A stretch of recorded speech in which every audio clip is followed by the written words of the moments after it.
G'day, Big V. Welcome to what is now the second half of our season. We're going to make things a little bit different here because what we've done in the past, if we've done some game of the weeks where we've wrote down little articles of just one game from each division, and we know it's gotten traction. We know you guys are reading it, which is awesome. But we're going to change things a little bit because we feel as though we need to talk about a few more games or a few more teams because it's hard to pick one game, isn't it?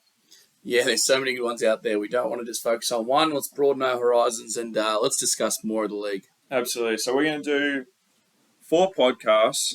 Our first one here, we're going to talk about our senior men. So we're going to go through Championship men, Div 1 men, and Div 2. And then if you are keen to listen to the rest, be sure to tune in as we're going to discuss the entire league later on. Now, let's just dive in straight away because we've got some big games that have occurred here, some game winners, some close margins, some somewhat upsets. So let's dive in straight away. We got Saturday night, Melbourne University defeated Western Port 116-74. Big scoreline for Melbourne Uni. Yeah, Western Port still continue their defensive troubles, and I think Corletto was the only one who sort of put up a bit of a fight with 20 points and 7 assists. For Melbourne Uni, they sort of did it by committee, led by new recruit Isaac Turner with 30 points in 30 minutes. They'll be pretty happy with that one. Yeah, absolutely. Now, one we will dive into a little bit is our McKinnon-Hume game also played on a Saturday night because it was a very, very interesting and intense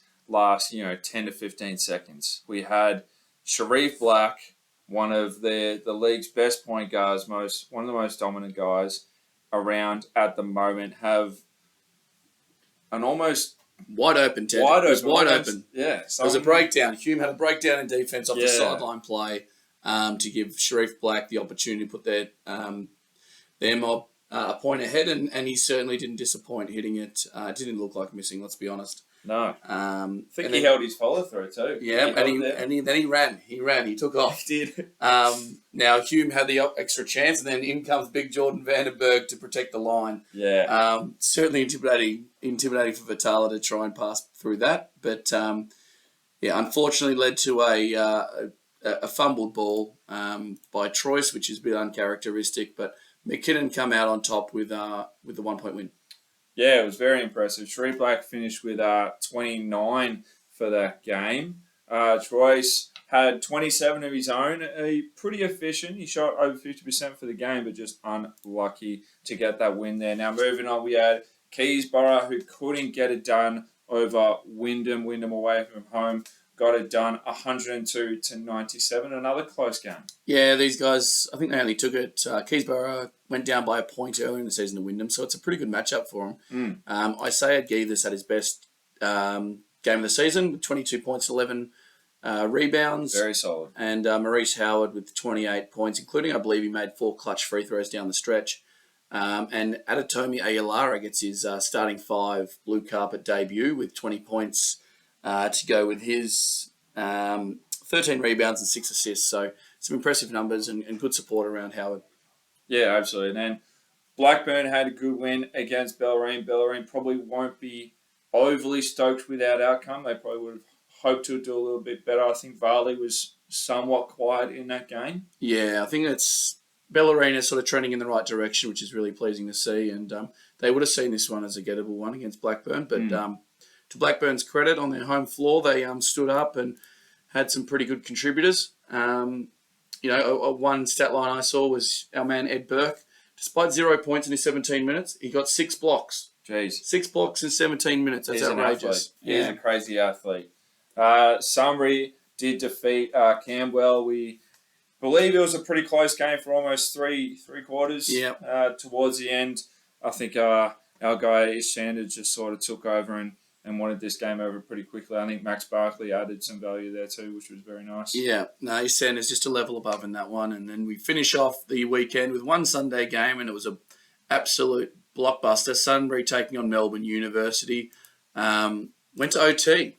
I think a few baskets going back and forth. Barkley for Sunbury late in the 4th, and then Xavier Evans finishes a nice sort of bit of a back down on Nathan Marshall to finish a tough tough one there. Sanders couldn't come up with the game winner, but he took control in overtime there against Melbourne Uni. So Yeah, Melbourne just had the 3 points in that overtime period to Wyndham's 9. So yeah, clearly looks like the experience of Clayton Sanders probably took over in overtime.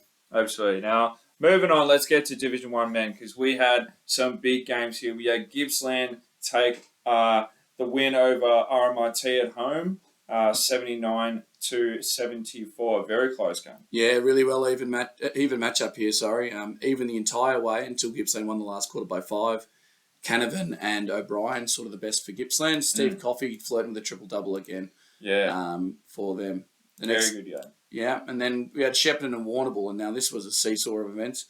Warrnambool took control in the third quarter, huge third quarter, and then Shepparton responded, finishing the last quarter 32-15, so coming from a 12-point down to then take the 5-point win, and it was led by Nick Dodd and Derek Murphy, who sort of got themselves going in that fourth. Yeah, absolutely. And this is our 1-2, two teams that we're sort of expecting to be in that finals race, so we might see them towards the very end of the season, which is extremely exciting and good to see now that these two teams are competing early.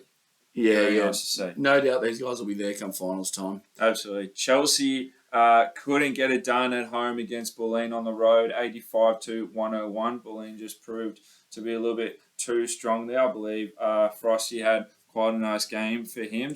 Still unable to generate some stops, this Chelsea team. They know how to score, obviously. They can put the ball in the basket, but just can't convert down the other end. Yeah, it's just probably not enough support around Elijah Davey and Aaron Frost at this point. Yeah, moving on. Pakenham got just upset by Collingwood, the 2-point game. It was quite low scoring, 63-65. It looks like Pakenham missed the presence of Josh Dow, just like the physicality and the length and the versatility that he adds to this team. It does sort of look like they miss him quite a lot in that game. Yeah, I'm not sure where he is, but they'll certainly be looking for him to come back, and he'll make a significant difference. And maybe it's just let's rest him up properly now and get him right for the lead up to finals. Yeah, absolutely. Chelsea were able to bounce back on the Sunday. They got the win over Southern Peninsula. Like we said just before, they're a team that knows how to put the ball in the basket. They had 115, but again they allowed 86 points in Southern Peninsula, so something they need to work on. But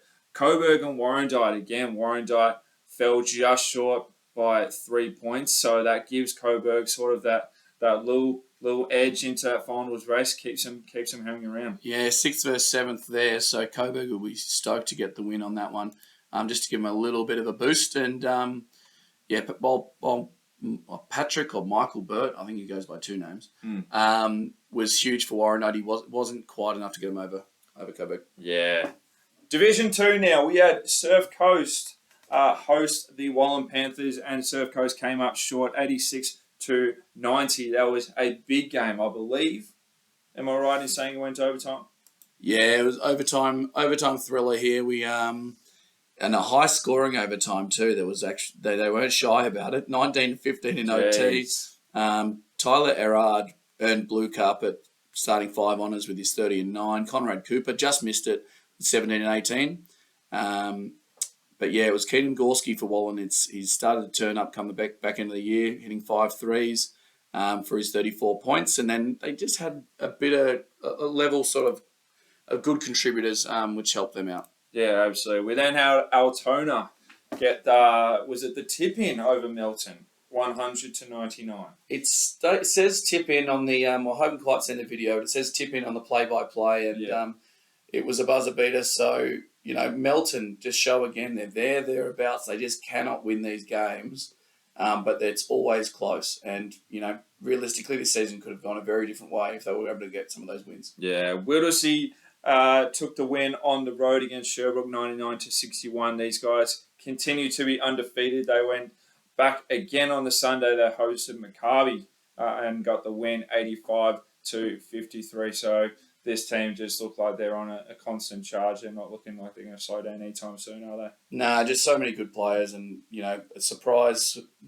to me when I saw Gabe Evans win Player of the Month in May. Really solid player, but then all the talks around your Paddy Green, your Ash Bryers. I think is it Jason Dirks?